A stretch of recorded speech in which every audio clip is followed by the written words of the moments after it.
अफगानिस्तान के हालात पर यूएन की चेतावनी। बड़ी खबर, अफगान में सामाजिक व्यवस्था चरमरा सकती है, यूएन ने कहा है। अफगान में अर्थव्यवस्था का बेहद बुरा हाल है, यूएन ने कहा है। यूएन की अपील, दुनिया से अपील है, अफगान की फंडिंग ना रोके, यह यूएन ने कहा है। दूसरी खबर, एक तरफ यह खबर है अफगान में यूएन दफ्तर में काम करना हुआ बेहद मुश्किल। यूएन ऑफिस में तालिबानियों ने की लूटपाट और मारपीट। काबुल में यूएन ऑफिस जाने वालों को धमकी दे रहे हैं तालिबानी। दफ्तर में महिलाओं को भी जाने से रोक रहे हैं तालिबानी आतंकी। दोनों विजुअल दिखाइए यहां पर, दोनों मैं चाहूंगा दोनों ब्रेकिंग दिखाइए। मैं सीधे चलूंगा कसवर भाई के पास। कसवर भाई, यूएन ने अभी भी तालिबान को डेजिग्नेटेड टेररिस्ट से नहीं हटाया है। उनके कई तथाकथित नेता और मंत्री तालिबान के वो यूएन की तरफ से बैंड है। क्या यही वजह है कि वहां पर गुस्सा निकाला जा रहा है? देखिए, मेरा ख्याल है कि जनरल साहब मुझे मिसअंडरस्टूड कर रहे थे। मैंने बिल्कुल नहीं कहा कि लोग वहां पे खुश हैं। मैं इसको करेक्ट करना चाह रहा हूं पहला बार। दूसरा, मैंने कहा था कि कंट्रोवर्शियल रिपोर्ट्स आ रही हैं, तो थैंक यू वेरी मच, आपने एंडोर्स किया।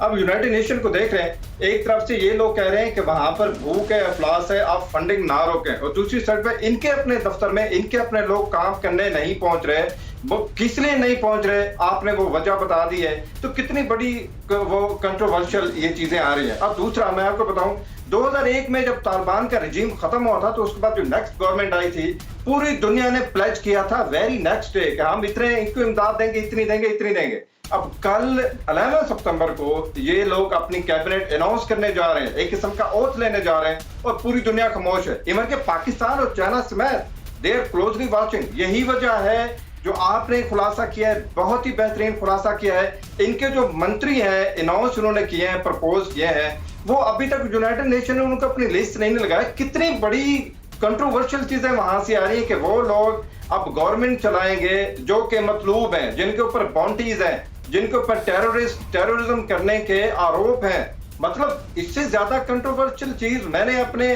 18 साल कैरियर में कभी नहीं देखा। अब हम ये देखेंगे कि यही सारी एक जो खिचड़ी बनी हुई है वहां पे, इसका जिम्मेदार इंटरनेशनल कम्युनिटी है। बाकी आप एक तो मुल्क जिसको भी नाम ले, वहां पे सिचुएशन इंतहाई कंट्रोवर्शियल है। यही वजह है कि खवातीन बाहर सड़कों पे, और ये वो खवातीन है जो पढ़ी लिखी खवातीन है। इसका फर्क आपने लेकिन आप जो बता रहे, मैं आपको थोड़ा सा रोकूंगा, एक बार ये खबर दिखा दूं मैं जरा। मैं समझ नहीं पा रहा हूं, यूएन को चिंता सता रही है और तालिबान जो है वो उनके दफ्तर में तोड़फोड़ कर रहा है। अब कौन सा रोल यहां पर क्या है? यूएन को अफगानिस्तान की चिंता, तालिबान को यूएन पसंद नहीं। यहां पर देखें आप, यूएन की चिंता, अफगान में सामाजिक व्यवस्था और अर्थव्यवस्था चरमरा सकती है। यूएन नापसंद है तालिबान को, क्यों? मैं चाहूंगा इसमें तालिबान ऐड करें, प्लीज इसको मिसअंडरस्टैंड न करें। यूएन नापसंद यानी तालिबान का जिक्र हो रहा है। तालिबान यूएन में काम करने वाले अफगान नागरिकों को धमकियां दे रहा है। नेक्स्ट चेंज करें इसको। यहां पर अफगान सेंट्रल बैंक की करीब 10 अरब डॉलर की संपत्ति विदेशों में फ्रीज है। तालिबान ने यूएन कार्यालय में तोड़फोड़ की और कर्मचारियों के साथ मारपीट भी की। नेक्स्ट चेंज करें इसको। यहां पर आईएमएफ ने भी 44 करोड़ डॉलर का इमरजेंसी फंड ब्लॉक कर दिया है। तालिबान यूएन कर्मचारियों को कहीं भी जाने की इजाजत नहीं दे रहा है। यहां पर नेक्स्ट चेंज करें। करेंसी में गिरावट, पेट्रोल डीजल की कीमत में इजाफा, नकदी का बड़ा संकट, यूएन ये कह रहा है। तालिबान यूएन ऑफिस में महिला कर्मचारियों को भी नहीं आने दे रहा है। मैं जाऊंगा राहुल सिर्फ ग्राफिक्स के साथ। मैं सीधे चलूंगा विष्णु सर के पास। सर, ये क्या पैराडॉक्स है? यूएन को चिंता सता रही है। Academic United nation academic council, मैं सिक्योरिटी काउंसिल तो उसको बोलता नहीं हूं, यूनाइटेड नेशन एकेडमिक काउंसिल को चिंता सता रही है तालिबान की, और तालिबान जो है वो वहां पर अपने तरीके से खूब हर चीजों को अंजाम दे रहा है, तोड़फोड़ कर रहा है। उनको सिर्फ एक ही काम आता है, बंदूक का। और आपने इतनी अच्छी बात कही है निशान जी, कि जो अब तस्वीरें आ रही हैं राष्ट्रपति भवन से, अफगानिस्तान से, उनकी तस्वीरों में एक और बाकी तस्वीरों में बहुत बड़ा फर्क है। पहले नेताओं के पास हाथ में कलम हुआ करती थी, इनके पास हाथ में बंदूकें हैं, ये फ़र्क है। और जो यूएन में हो रहा है काबुल ऑफिस में, वो सिर्फ एक प्रेशर टैक्टिक्स है। वो अफ़गानियों को जाने नहीं देंगे जल्दी से, अफ़गानियों के साथ जुल्म हो रहा है। और जो यूएन सेक्रेटरी जनरल बोल रहे हैं, वो इसलिए बोल रहे हैं कि उनको इशारा किया गया होगा अमेरिका के द्वारा, इंग्लैंड के द्वारा, फ्रांस के द्वारा, कि आप रास्ता खोलना शुरू कर दीजिए, आप एक प्रस्ताव ऐसा कर दीजिए। ये सब मिली भगत है, ये सब एक लेकिन सर, क्या आप ये कह रहे हैं, विष्णु सर, सॉरी मैं आपको रोक रहा हूं, कि यूएन की जो डेजिग्नेटेड टेररिस्ट है उससे तालिबान बहुत जल्दी मुक्त हो जाएगा? देखिए साहब, हकीकत क्या है? हकीकत में अगर आप मुझे 1 मिनट दें प्लीज सिर्फ, सर।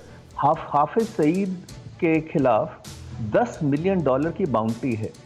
हाफिज सईद हर जगह घूमते फिरते हैं। अच्छा, ड्रोन्स के द्वारा जो तालिबान के या अलकायदा के या जो तालिबान के थे टेररिस्ट, उनको तो मार गिराया, हक्कानी को मार गिराया। क्या इनको हाफिज सईद नहीं दिखते हैं? दिखते हैं, पर कुछ होता नहीं है। अब हकीकत ये हो गई है कि यूएन डेजिग्नेशन का मतलब क्या हुआ?